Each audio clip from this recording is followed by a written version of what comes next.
আসসালামু আলাইকুম।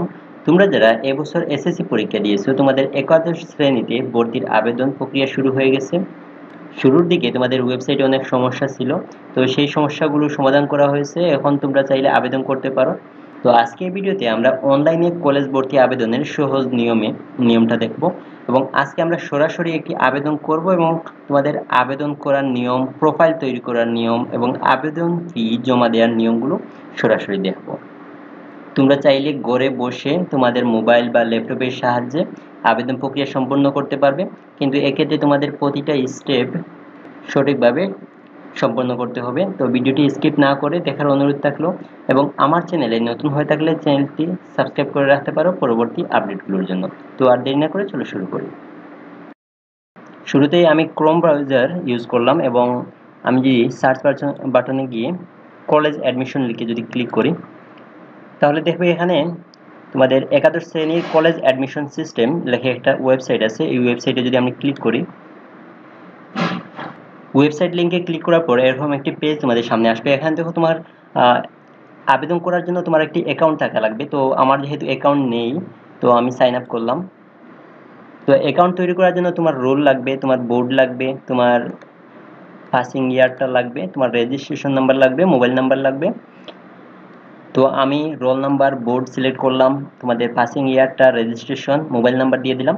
তো এখানে দেখো তোমাকে বলা হয়েছে যে মোবাইল নাম্বারটা তুমি দিবা, মোবাইল নাম্বারটা তোমার নিজের অথবা তোমার কোনো ঘনিষ্ঠ কারো মোবাইল নাম্বার দিবা, কারণ এই মোবাইল নাম্বারে তোমার অ্যাকাউন্টের পিন নাম্বার যাবে। এবং তুমি কিন্তু একটি মোবাইল থেকে মাত্র একটি অ্যাকাউন্ট খুলতে পারবা। তো এই যে তথ্যগুলো আমি দিলাম বা এখানে যে দিক নির্দেশনা দেওয়া আছে, এটা আমি পড়েছি এবং বুঝতে পেরেছি। এখানে ক্লিক করবা, তারপর তোমার সাইন আপ অপশন আসবে। এই সাইন আপ অপশনে আমাদের ক্লিক করতে হবে। তো সাইন আপ অপশনে আমরা ক্লিক করলাম। ক্লিক করার পর তোমাদের এরকম একটি পেজ তোমাদের সামনে আসবে। এখানে দেখো তোমাকে বলা হয়েছে যে তোমার মোবাইলে এসএমএস এর মাধ্যমে একটি পাসওয়ার্ড দেওয়া হবে এবং ইডু আইডি দেওয়া হবে।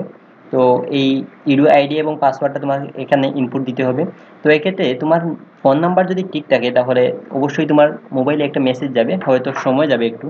তো তোমার নাম্বার যদি ঠিক থাকে তাহলে 5-6 মিনিট পরে হলেও তোমার মেসেজটা চলে আসবে। তো তুমি ইডু আইডি এবং পাসওয়ার্ডটা এখানে ইনপুট দেওয়ার পরে লগইনকে ক্লিক করবা। ক্লিক করার পরে এরকম একটি পেজ তোমার সামনে আসবে। তোমার এখানে তোমার ব্যক্তিগত তথ্য এবং এসএসসি রেজিস্ট্রেশন নাম্বার থাকবে। তার মানে তোমার অ্যাকাউন্ট অলরেডি ক্রিয়েট হয়ে গেছে। তোমার সবগুলো তথ্য ঠিক আছে কিনা একটু চেক করে নিবে। তারপরে হচ্ছে তোমার আবেদন ফি 150 টাকা জমা দেওয়ার পেলা। এখন তোমার এই সাইডে দেখো কয়েকটি বাটন তোমার দেখা যাচ্ছে। এখান থেকে আবেদন অপশনটি সিলেক্ট করবে। তো আবেদন অপশনে ক্লিক করার পর এখানে দেখবে আবেদন ফি জমা দিন। এই আবেদন ফি জমা দিনে যদি ক্লিক করো,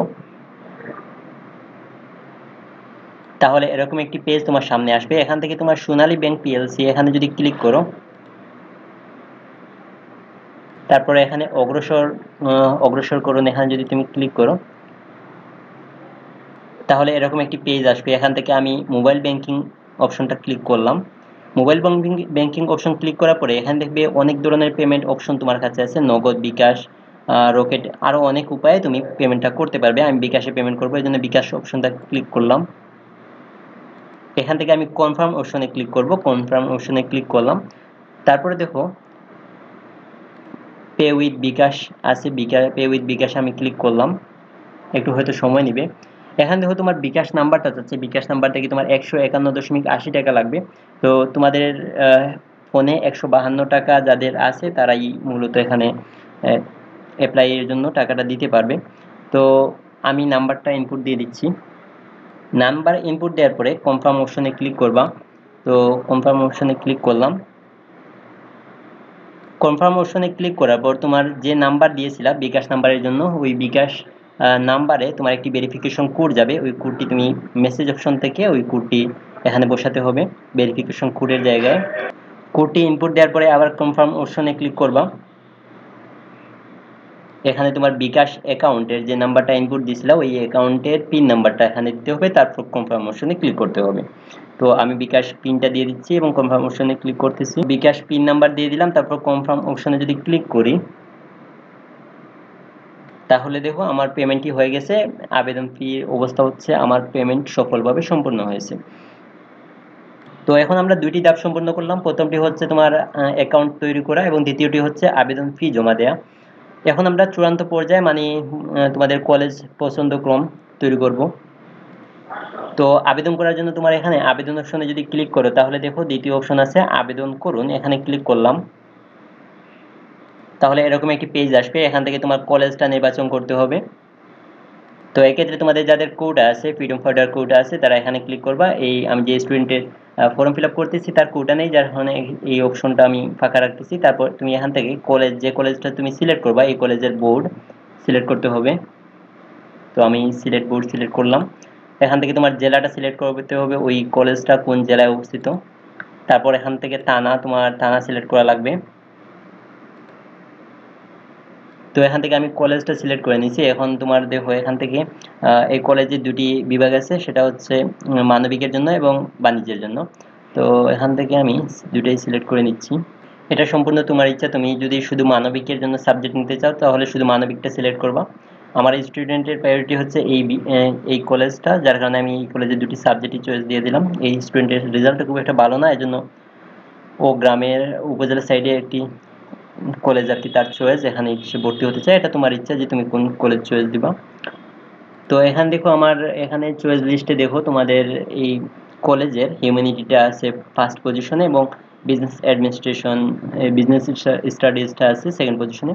তুমি যদি চাও যে বিজনেস স্টাডিজটা ফার্স্ট পজিশনে নিয়ে যাবা তাহলে এখানে আপ বাটনে ক্লিক করবা, তাহলে এটা প্রথমে চলে যাবে।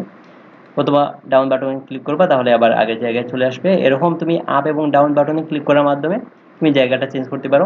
বা তুমি যদি চাও যে এখানে বিজনেস স্টাডিজটা তুমি বাদ দিয়ে দিবা তাহলে ক্রস অপশনে ক্লিক করবা, তাহলে তোমার এটা বাদ চলে যাবে। আবার চাইলে তুমি এখান থেকে অ্যাড করতে পারবা। তো আমরা এই পর্যন্ত দুইটা কলেজ সিলেক্ট করেছি, আমাদের মিনিমাম 5টি কলেজ সিলেক্ট করতে হবে এবং তুমি চাইলে ম্যাক্সিমাম 10টি কলেজ চয়েস করতে পারবে। তো আমরা একই পদ্ধতিতে আরও 3টি কলেজ চয়েস নিয়ে নিচ্ছি। তো আমার 5টি কলেজ সিলেক্ট করা শেষ। এখন আমি আবেদন সাবমিট করুন অপশনে ক্লিক করব। ক্লিক করলেই তোমাদের আবেদনটা সাবমিট হয়ে যাবে। তো আমি ক্লিক করলাম। এখন দেখো তুমি যদি এই আবেদনটা তুমি ঠিকমতো দিয়েছো কিনা এখানে বলতেছে, যদি দিয়ে থাকো তাহলে এগিয়ে যান, আর যদি তুমি আরও কিছু এডিট করার ইচ্ছে থাকে বা কোনো কলেজ অ্যাড করার ইচ্ছে থাকে বা বাতিল করার ইচ্ছে থাকে তাহলে তুমি বাতিল করুন অপশনে ক্লিক করবো। তো আমার কলেজ চয়েস যেহেতু সিলেক্ট করা শেষ, তো আমি এগিয়ে যান অপশন সিলেক্ট করলাম। এখান দেখো আমাকে বলা হয়েছে যে আপনার আবেদন সফলভাবে সাবমিট করা হয়েছে এবং আপনি আপনার পছন্দ অনুযায়ী এটি আপডেট করতে পারবেন। তো আমার আবেদন সাবমিট করা শেষ এবং আমি চাইলে এটা আপডেট করতে পারবো। তো আমি ঠিক আছে অপশন দিলাম। তো এখান দেখো আমার আবেদনটা চলে আসছে। এখান দেখো যে আবেদন আপডেট করুন অপশন আছে, তুমি যদি আবেদনটা আবার নতুনভাবে আপডেট করতে চাও তাহলে এখানে ক্লিক করবা। আর যদি তুমি পিডিএফ ডাউনলোড দিতে চাও তাহলে এখানে পিডিএফ ডাউনলোড অপশনে ক্লিক করবা। তো আমার ডাউনলোড করা দরকার, আমি ডাউনলোড করে নিলাম। আমরা যদি তোমাদের প্রোফাইল অপশনে যাই, আমার প্রোফাইল অপশনে ক্লিক করি, এখানে দেখো লেখা আছে ইওর স্ট্যাটাস হচ্ছে অ্যাপ্লিকেশন সাবমিটেড, মানে আমার অ্যাপ্লিকেশনটা সাবমিট হয়ে গেছে। এখন আবার যদি আবেদন অপশনে যাও ক্লিক করো তাহলে এখান দেখো আবেদন আপডেট করুন, এখান থেকেও তোমরা আপডেট করতে পারো। তো আবেদন করার পর আমি যেভাবে পিডিএফটা ডাউনলোড দিয়েছি তোমরা এভাবে পিডিএফটা ডাউনলোড করে রাখবা, কারণ এই ডাউনলোড করা পিডিএফটা পরে প্রিন্ট কপি রাখবা, পরবর্তীতে কলেজে অ্যাডমিশনের ক্ষেত্রে কাজে লাগবে।